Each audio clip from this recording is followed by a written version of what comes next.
Welcome to The Real News. I'm Mark Steiner. Great to have you all with us. Super Tuesday has left us with a lot of questions, more questions than answers. It was clearly a banner day for the establishment and for Biden.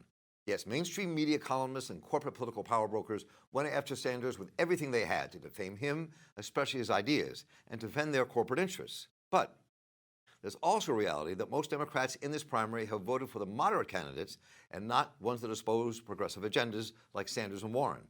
So what does that mean for our political future, for this election, for defeating the white nationalist and neoconservative domination of the federal government? Where does the Sanders campaign go from here? What does the demographic analysis tell us about Super Tuesday's results? We're joined by Real News correspondent Jessel Noor, who's been covering this race for us in New Hampshire, Iowa, and Virginia. And good to have you in this regard, Jessel. Good to have you on the screen with us. Thanks for having me. And Marcus Farrell joins us once again. Is former African American Outreach Director and Southeast Campaign Director for Bernie's 2016 campaign, former Deputy Campaign Manager for Stacey Abrams, former Chief of Staff for the New Georgia Project, and currently a political consultant, and now becoming a regular here on The Real News. Good to see you, Marcus. Welcome. Welcome back. Thanks for having me back, my friend.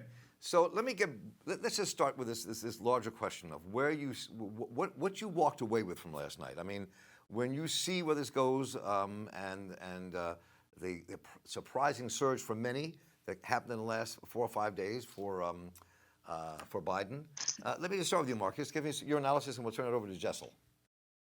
Listen, the last 48 hours has been a complete positive whirlwind for the Biden campaign, and you have to, whatever political hand, if there is a political hand, that has pushed the endorsements of Pete and Amy, first gives a testament to the campaigns that Pete Buttigieg ran and Amy Klobuchar ran.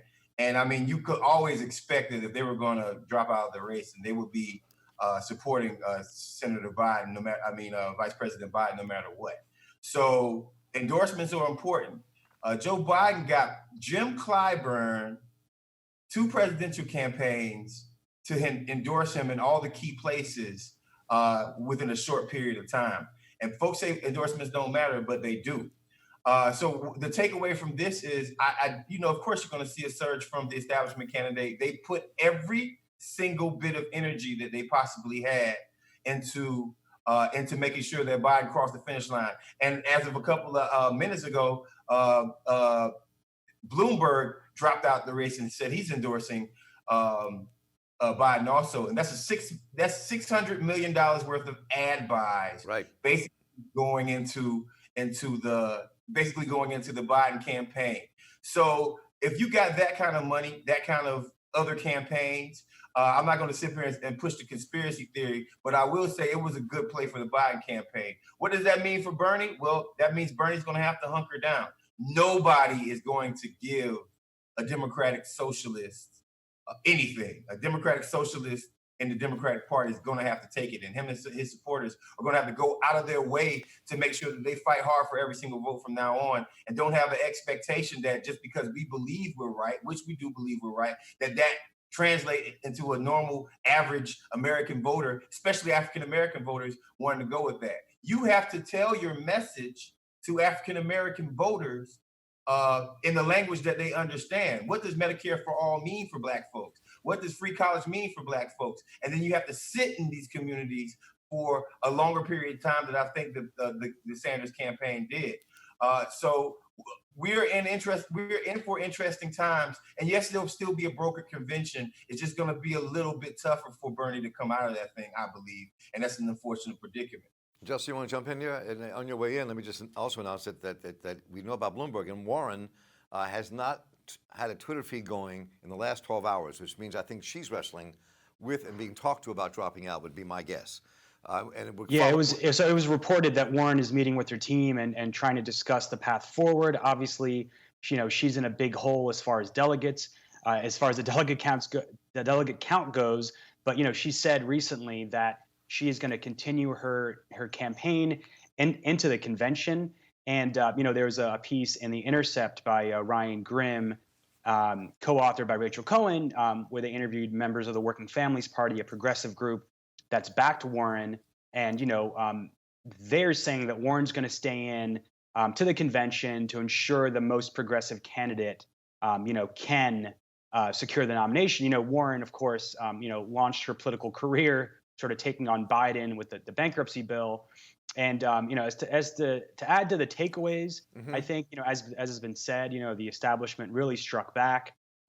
According to exit polls, a lot of the undecided voters that decided late, they overwhelmingly went for Joe Biden. We saw him win Minnesota, which was Amy Klobuchar was in a close race with Bernie Sanders. We saw Biden win Texas, the second biggest prize. And that was a state that some polls showed Bernie Sanders up. So obviously, Biden was really benefiting from the momentum created by his South Carolina win and just the way the media really shifted the whole narrative after South Carolina. And of course, the endorsements he picked up. He had Beto O'Rourke, a former candidate who he lost a close race to Ted Cruz.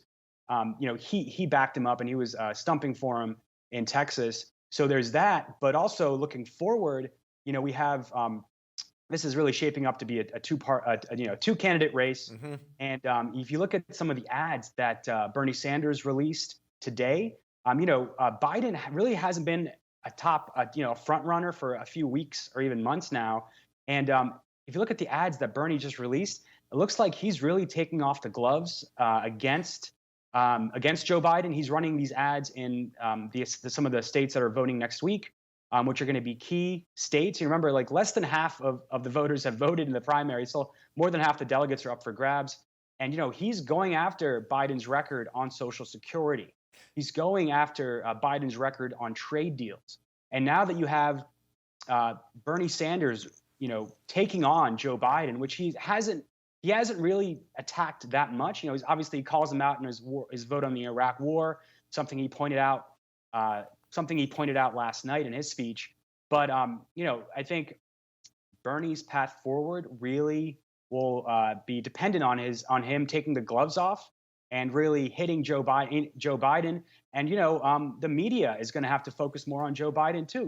He had to recently apologize for saying that he was arrested with the Black Democratic the delegation to South Africa. He's been, last night he confused his wife with his sister on stage, and there's just been a bunch of gaffes where it seems like he sort of can't keep his thoughts together when he's speaking in front of audiences. So there's a lot of stuff that I think has voters worried that Biden could be weak if he is the nominee against Trump.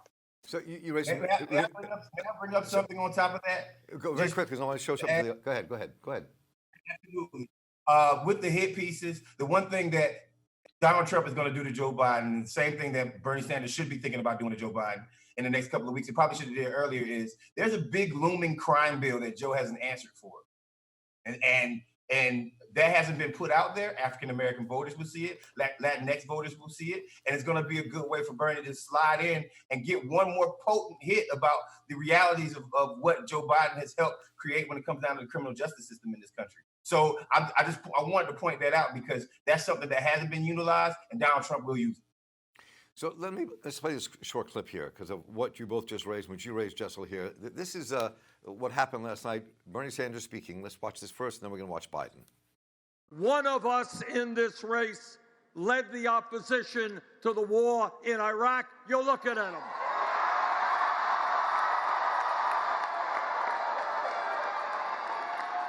Another candidate voted for the war in Iraq. One of us has spent his entire life fighting against cuts in Social Security, wanting to expand Social Security. Another candidate has been on the floor of the Senate calling for cuts to Social Security, Medicare, Medicaid, and Veterans Program. One of us led the opposition to disastrous trade agreements which cost us millions of good-paying jobs. And that's me. And another candidate voted for disastrous trade agreements. So that's the battling Bernie that our guest just talked about. Now let's watch Biden. Well, I'm here to report we are very much much alive. And we're told, well, when you got to Super Tuesday, it'd be over. Well, it may be over for the other guy. People are talking about a revolution. We started a movement. We've increased turnout. Our campaign reflects the diversity of this party and this nation. And that's how it should be, because we need to bring everybody along. Everybody. We want a nominee who will beat Donald Trump, but also keep Nancy Pelosi the Speaker of the House. Win back the United States Senate. If that's what you want, join us. Okay, so there we have it. I mean, I think this is kind of setting up what both Marcus and Jessel, you were just talking about in terms of what's to come. But let's look at what happened last night and where Bernie lost and why, and where Biden won and why. And people are talking a lot about the black and Latino votes, obviously, in this race, because in the Democratic primary, Mexican-American, Puerto Rican votes especially mean a great deal. I mean, you take this Latino vote and make it a giant Latino vote. That's a lot of different kinds of folks in that vote. But you look at those two demographics, or several demographics, and you can see that, we have this mythology, Marcus, about this monolithic black vote, or a monolithic Mexican-American vote, or a monolithic Puerto Rican vote, and the demographics don't show that. They show a real divide, and it's different depending on class and race and state. So it's not as simple as just to say the black vote or the Latino vote and where it's going. I think there's a lot inside of there that we miss trying to kind of do this broad stroke. Agree or disagree? I agree to a certain extent. If you think about the African American vote, if you think about younger black voters are going to be split a little bit more than older black voters who definitely swang over to Joe Biden. Listen, I take away this right here. You need to have a bold agenda for African Americans, or you need to have a very long relationship with African Americans. I think some places where the senator might have stepped up is not being a champion of some of the things that African Americans were intrigued to see, like possibly reparations, right? Possibly explaining what Medicare for All actually means for black voters, and sitting and sticking in South Carolina and southern states with the message of this is Medicare for all, and this and meanwhile I'm pushing Medicare for all, and this is what it means when Joe Biden wants to take away your Social Security, and explaining that in the language that African Americans would understand. And that language is simple. It's time, and it's building the trust up. I don't think that he completely ignored the African American community, but when I think about the amount of resources and time that you need to spend in the Southeast, it's more than just the election period. Bernie probably should have stayed in the South from 2016 to 2020 to do that. Latinx voters are the same exact way. I mean, you have some Latinx factions that consider themselves black. If you look at Puerto Ricans, the Dominicans, right, and some of those folks vote the same exact way that black folks vote, because they identify as black first, then Puerto Rican. So there's no dynamic that is the same between any culture. The only thing is you need to build up time and trust, because black folks are the most hurt people that in the history of America, and we no longer trust any word that anybody just says. So instead of bringing up anything new, we'll go with familiarity, and we'll go with something that we believe can trust and is safe. And in this case, in Super Tuesday's results, that person happened to be Joe Biden. And if you look at the California results, Jessel, it was interesting that the Latino vote in California and the Asian American vote in California, which they actually analyzed, went for Sanders. I mean, what's your analysis of all that? Well, I think Sanders has been an outspoken critic. If you talk to his supporters in the Latino community, he was endorsed by a lot of Latino groups. He's been an outspoken critic of deportations in the recent years. And Joe Biden, obviously he's positioning himself as the vice president to President Obama, which gives him a huge advantage there. But it was Obama's administration that Latinos will not forget that deported some like 2 to 3 million people during his tenure. So that memory is still fresh. A lot of the infrastructure that Trump is using in this truly horrific way was created under President Obama.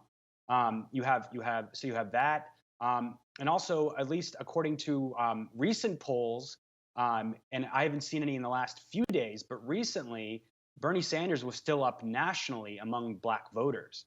So I think, a lot, the Biden's vote in the crime bill was raised. Bernie Sanders also voted for that bill. So, I think it's going to be a struggle. I think for black, I'm not going to speak for black voters, but I think for black voters, there's a good piece in The Nation actually, which pointed out that, black voters are voting for the safe choice because, they are facing a President Trump who is, just an out and out racist, a white nationalist. And so, they have to protect their interests. And, they've been let down by politicians for so many years. And, the piece of The Nation pointed out that, black voters are not convinced that white voters will support this progressive agenda, which is going to be about redistributing wealth from the white, from wealthy people, which are disproportionately white, to people that are less well off. And I think the fact that Bernie Sanders hasn't become a champion of reparations is also hurting him as well. So let me kind of close this larger question. So where both of you think this is going from here, and what chance does Bernie Sanders really have at this point to win the nomination if you have most of the establishing candidates gathering around Biden, if this momentum keeps up, and then what could happen if Biden becomes the nominee? What happens to all the folks who backed Bernie? Are they going to back away and not vote again, and Trump wins? And the other side is true as well. You hear a lot of moderates saying, I can't vote for Bernie. So this is going to be a pitched battle between now and November between these two men. And probably more than even Warren, unless something drastic happens for her. So where do you both think this goes? And again, we'll do the same order here. I mean, Mark, let me start with you. We'll close out with Jessel. And Marcus, I mean, you worked the Bernie campaign. You've been inside of politics. Jessel's been covering this stuff.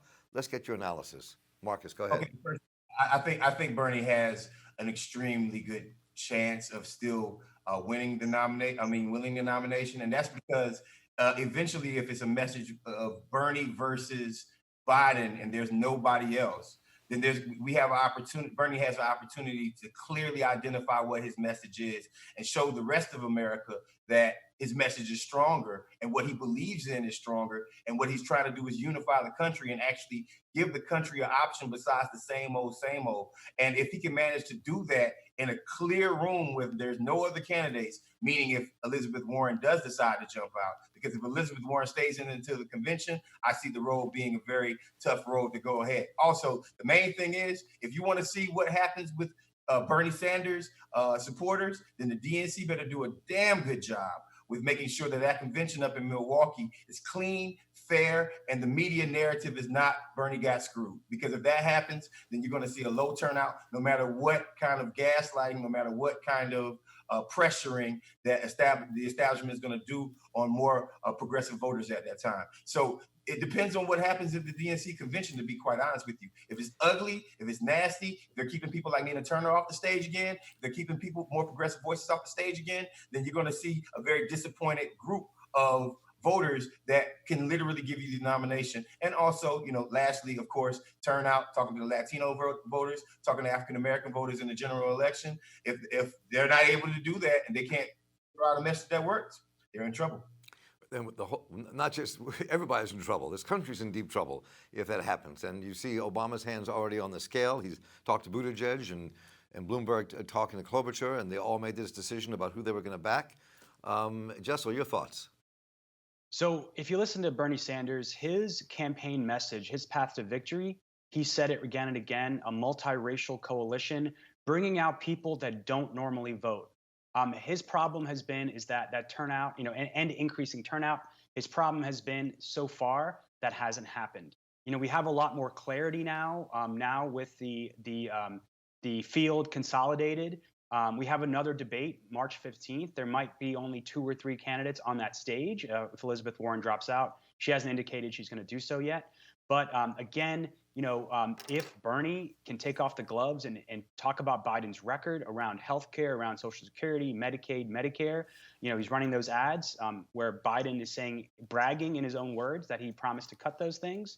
The race is really going to shape out. And I'd agree with the assessment that the DNC needs to, even Elizabeth Warren in 2016, Donna Brazile in 2016 said that the DNC had their finger on the scale.